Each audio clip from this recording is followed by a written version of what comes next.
প্রিয় বন্ধুরা, যদি আমি আপনাদের এই সাইডটা দেখাতে চাই, আসলে দেখুন পানিতে একদম ভরপুর, একদম গ্রামের মধ্যে একটি ছোট বিল টানা বৃষ্টিতে কিন্তু পানিতে ভরপুর হয়ে গেছে।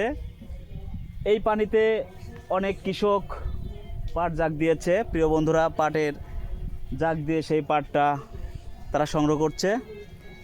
এই পাশটাতে দেখুন হাঁসগুলো পানির ওপর ভাসছে। প্রিয় বন্ধুরা, কত অসাধারণ একটি গ্রামের দৃশ্য। ওই পাশটাতে দেখেন একটি নৌকা দেখা যাচ্ছে, ওই যে দেখুন নৌকা পানির ওপর ভাসছে। প্রিয় বন্ধুরা, সব মিলে খুবই অসাধারণ একটি দৃশ্য আমি ধারণ করছি।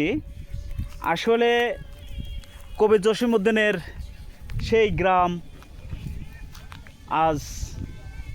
আজও সুন্দর রয়েছে। বন্ধুরা, এটা শুধু চোখ লাগবে দেখতে, ভালো মন লাগবে উপলব্ধি করতে।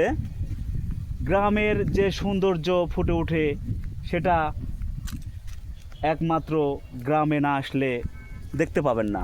প্রিয় বন্ধুরা, এই যে গ্রাম, এই যে প্রকৃতি, এই যে বিল, এই যে খাল, খুবই চমৎকার একটি দৃশ্য। বন্ধুরা, আমার এই প্রকৃতি নিয়ে খুবই ভালো লাগে, আর ভিতর থেকে অত্যন্ত ভালো লাগে বিধায় আমি ভিডিও করি।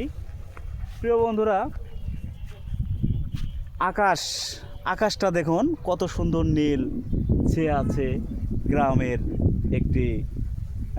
গ্রামের মাথার উপরে একটি আকাশ, নীল আকাশ। দুই বিলের মাঝখান দিয়ে চলে গেছে এই যে রাস্তা। প্রিয় বন্ধুরা, এই যে রাস্তাটা কিন্তু খুবই চমৎকার। দুই বিলের মাঝখান দিয়ে বিলের বুক ফেরে এই রাস্তাটা কিন্তু চলে গেছে এক গ্রাম থেকে আরেক গ্রামে। তো বন্ধুরা, এমন দৃশ্য গ্রামে দেখা মিলে ভালো লাগে। আর পানিতে তো প্রচুর পরিমাণ মাছ থাকে, আপনারা জানেন। এই পানিতে প্রচুর মাছ আছে, একদম খুবই সুস্বাদু মাছ। তো হাঁসগুলো দেখুন কত সুন্দর খেলা করছে ওই পাশে, অসাধারণ একটি দৃশ্য।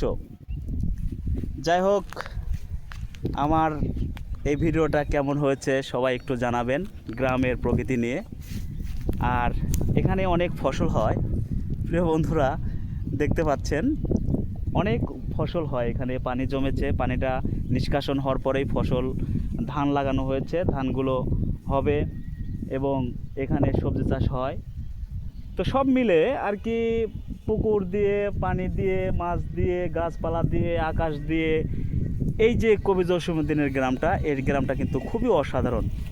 তো আসলে গ্রামের দৃশ্যটা খুবই ভালো লাগে বিধায় আমি গ্রামের ভিডিও করে থাকি, প্রকৃতি নিয়ে কথা বলি। এই যে মানুষ সব রাস্তা বেয়ে চলে যাচ্ছে এক গ্রাম থেকে আরেক গ্রামে, খুবই চমৎকার। তো ভালো থাকবেন, সুস্থ থাকবেন, সবাইকে অসংখ্য ধন্যবাদ।